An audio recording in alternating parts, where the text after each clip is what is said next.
O Supremo retomou hoje o julgamento sobre a restrição do foro privilegiado para deputados federais e senadores.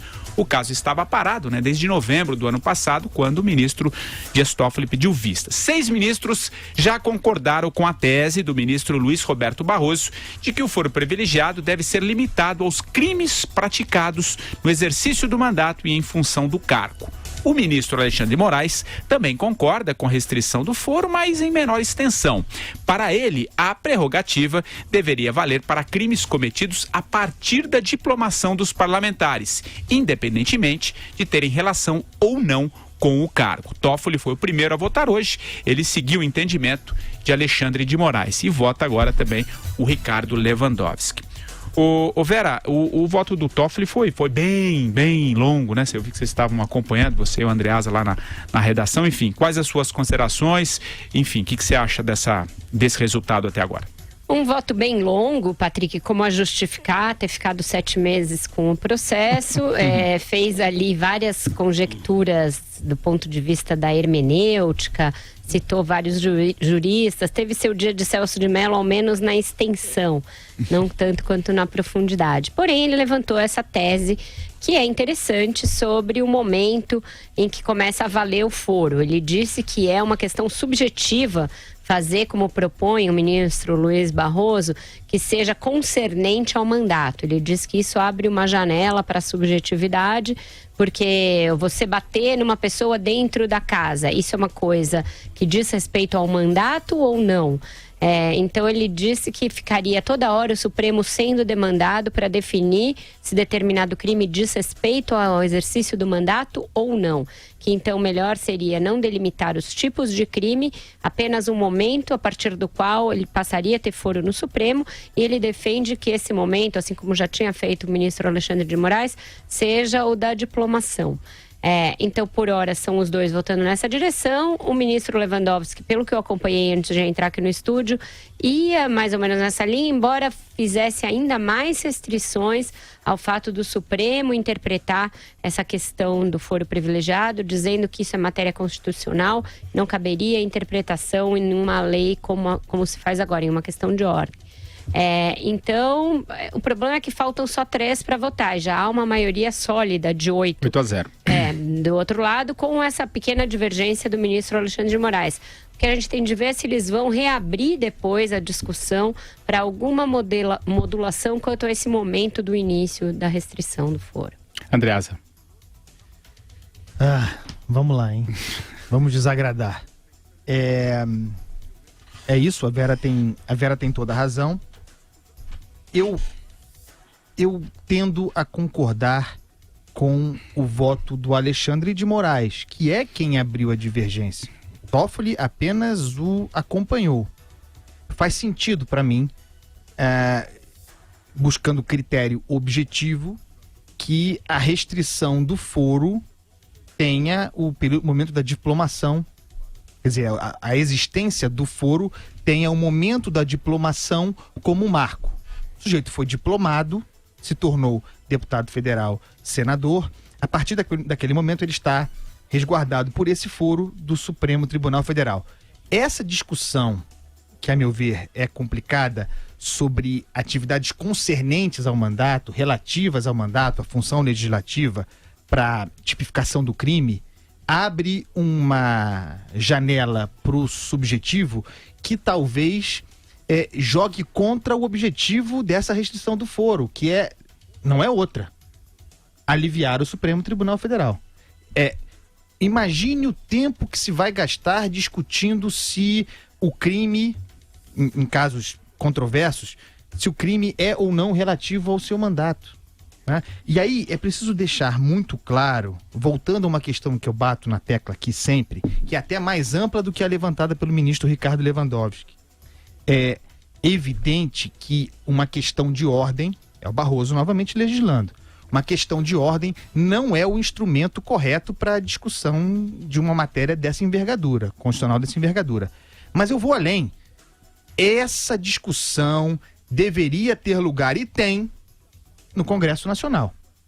Um projeto de lei que reforme a Constituição com essa intensidade deveria ocorrer no Congresso. E se deveria sim esperar pelo Congresso. E por que o Congresso não pode avançar, embora já haja o ok da Câmara para que se vote?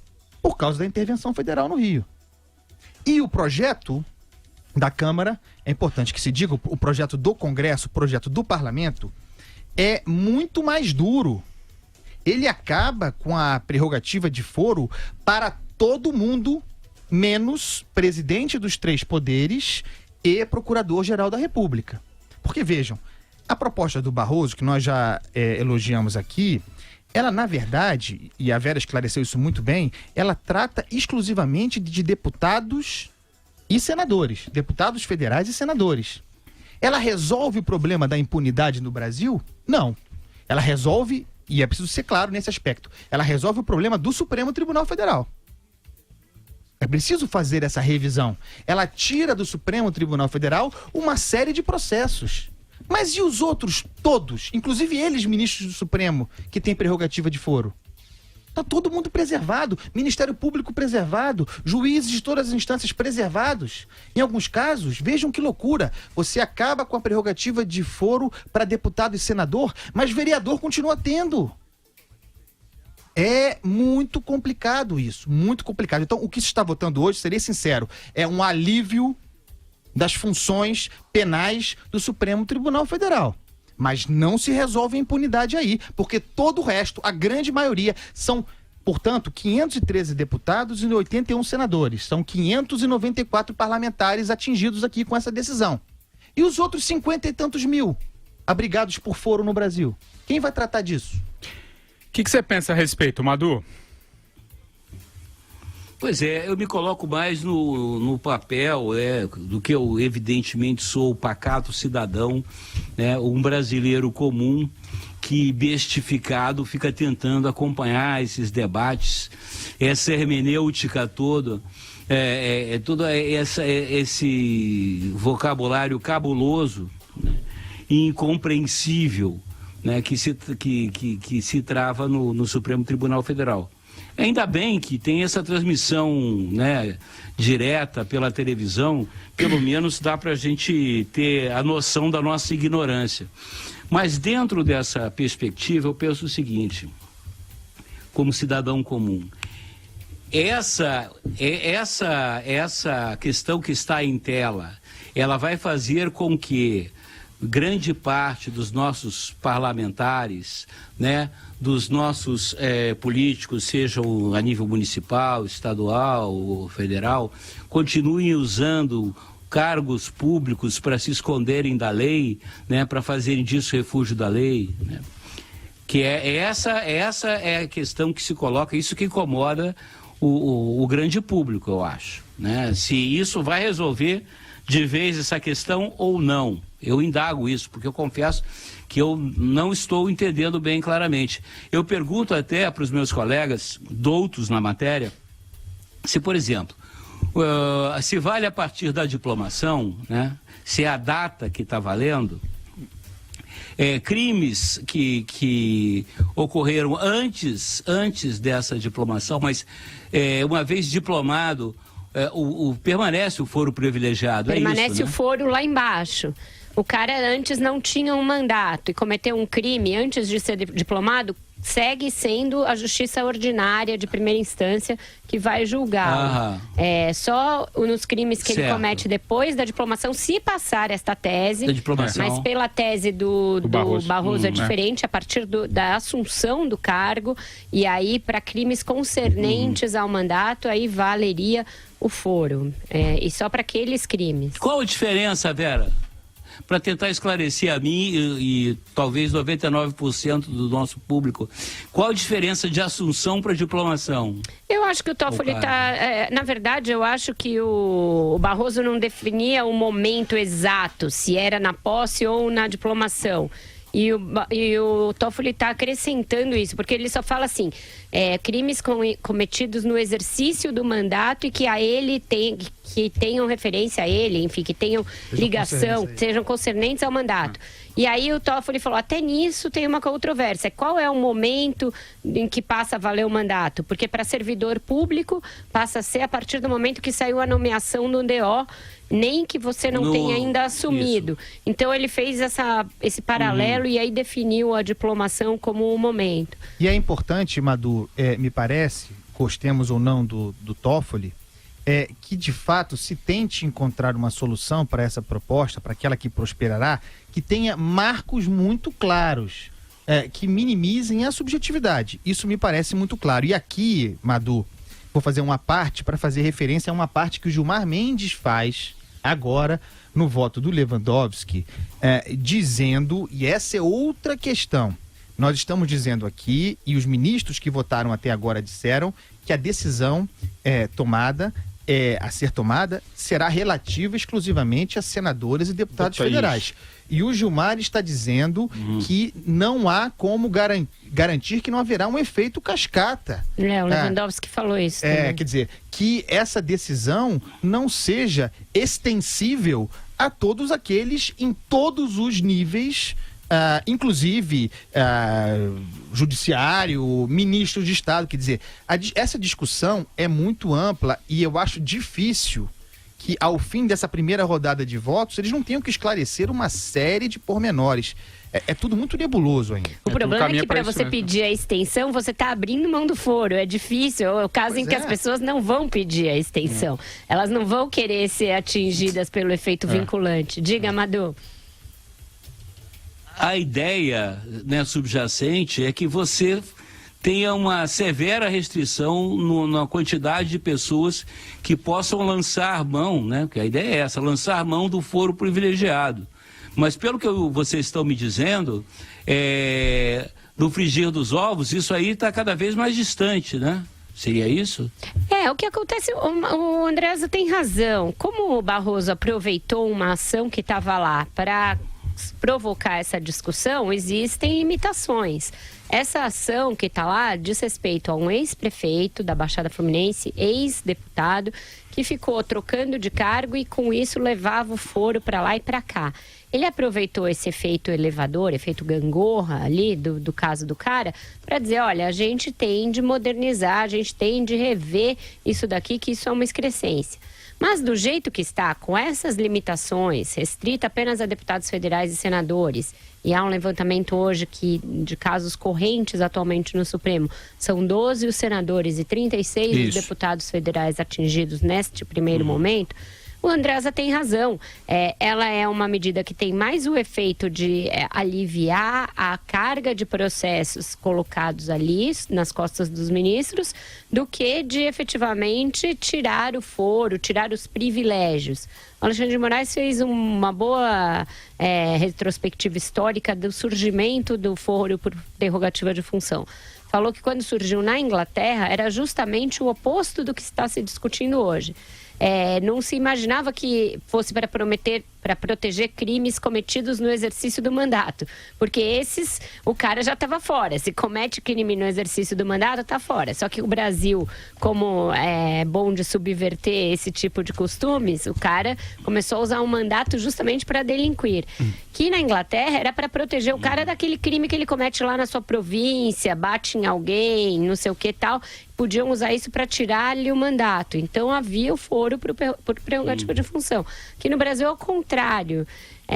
Então, eu acho que caberia, o Andreas tem razão, caberia uma discussão mais filosófica e mais ampla. Acho que tudo caminha para isso, né? Diante de todas essas dúvidas. Nesse momento, me pareceria adequado, nós somos a favor da revisão da prerrogativa de foro, todos nós aqui, mas que se colocasse a bola no chão e olhasse para o foro adequado para essa discussão, que é o parlamento, onde tramita rapidamente, com consistência, uma proposta que acaba com isso para todo mundo, resguardados os presidentes de poder e o Procurador-Geral da República. Porque vejam que loucura o que está se decidindo agora, né?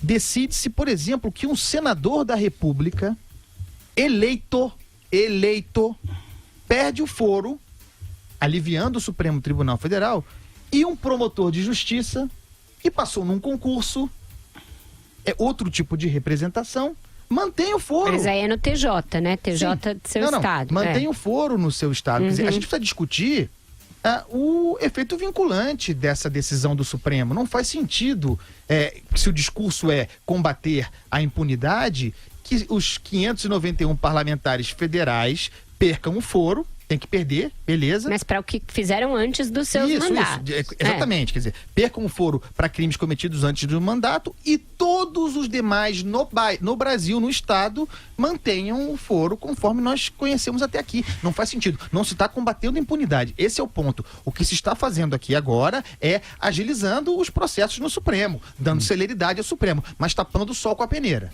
Ô Madu, você acha que essa discussão, pelo que disse aqui o Andreasa, você acha que deveria estar ocorrendo também lá no Congresso? Eu concordo com o Andreasa, sim. Eu acho que esse é o tipo da questão que normalmente deveria ser tratada no Legislativo. Agora, daquela velha história, né? De onde menos se espera, de lá que não sai nada mesmo.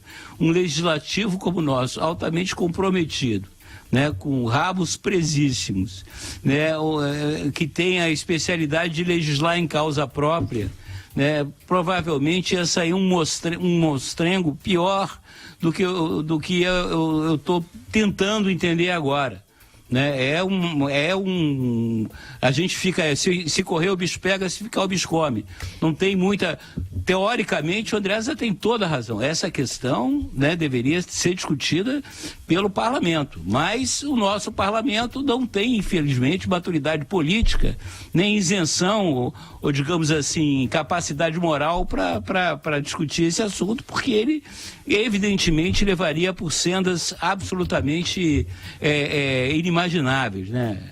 Perigosos. Se você for ver, quando o Toffoli pediu vista lá em novembro, o que ele pretendia era dar tempo ao Congresso para discutir essa questão lá, tirar do colo do Supremo. O que aconteceu? Realmente criaram comissões, começaram a pegar as matérias que já corriam na casa a esse respeito, etc, etc. Mas a coisa se perdeu nos meandros do trâmite legislativo. E aí veio a intervenção federal em março, fevereiro, março, e aí realmente não se pode mais votar proposta de emenda à Constituição, mas houve um período, uma janela para que o Congresso deliberasse sobre essa questão. O problema é que é uma questão de fato controversa. Essa limitação extrema só a presidentes de poderes me parece infundada. Me parece algo que não protege as pessoas aí sim para o exercício do mandato, para aquilo que é atinente ao mandato. Então eu acho que a discussão está enviesada, mas a única coisa que é consensual nisso tudo é que o foro, da maneira como ele está hoje, ele serve de biombo para políticos não serem nunca punidos. E aí, a partir do voto do Toffoli, com a qual eu discordo totalmente, é aquele preâmbulo longuíssimo que ele faz numa tentativa patética de dizer que o Supremo é célere e homogêneo nas suas decisões. Tudo ao contrário do que a gente tem visto, né? Não é nem célere, nem as decisões são homogêneas. No meio dessa discussão, Marcelo Madureira, o ministro Gilmar Mendes encontrou uma senda, para usar uma belíssima palavra usada pelo meu amigo Madureira, para bater no Marcelo Bretas, do Auxílio Moradia. Sempre, né? Toda a sessão do Supremo Tribunal Federal, o Gilmar Mendes dá uma pancada no Bretas. É o novo Janot. Aliás, eu não sei que operação que o Reginaldo fez lá. A gente vai agora ao Supremo, então, né, Reginaldo? Quem que tá votando? Vamos colocar um trechinho aqui, já que estamos tratando desse assunto. Quem vota agora, o Bob? É o Lewandowski, né? Coloca um trechinho aqui para a gente acompanhar a discussão, Reginaldo. Tem uma hierarquia administrativa. Há também, e aí concordo com o ministro Gilmar, eu não diria privilégios, são previsões legais de instalação de inquérito pelo próprio tribunal em relação ao juiz. Há um mandado de segurança atualmente no STJ do Ministério Público do Estado de São Paulo, porque o Tribunal de Justiça instaurou, entendeu que não havia nada e arquivou, sem mandar para o titular da ação penal. Então, se há esses problemas entre as cúpulas, uma alteração, assim, sem maior análise da questão no foro, vai gerar entre a base e vai prejudicar, na verdade, o que todos queremos aqui, cada um pode ter o seu entendimento, mas que todos queremos, celeridade na apuração das questões de corrupção. Porque nós vamos ter que decidir tantas questões de ordem, tantos problemas institucionais, que o que interessa, que a finalidade realmente não vai chegar ao fim. Obrigado, ministro Ricardo.